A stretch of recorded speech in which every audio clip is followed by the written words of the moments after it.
Ninakawan na nga, binaril pa ng isang rider ang babaeng nakasakay sa binuknyang motorsiklo sa Cebu City. Nasa front end ng balitang yan ang aming Visayas correspondent si John Roa.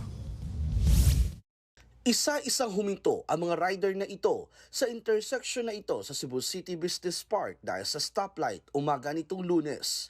Maya-maya makikitang may hinablot ang nakapulang rider sa katabi ng babae na nakaangkas sa motor ng isang ride-hailing app. Pumalag pa ang babae hanggang sa binaril na siya ng nakapulang rider.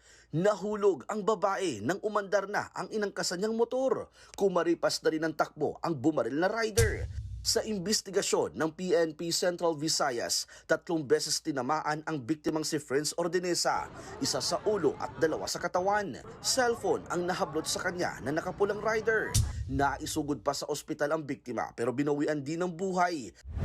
Tinutugis pa ang bumaril na rider. Mayroon na rin persons of interest ang mga pulis.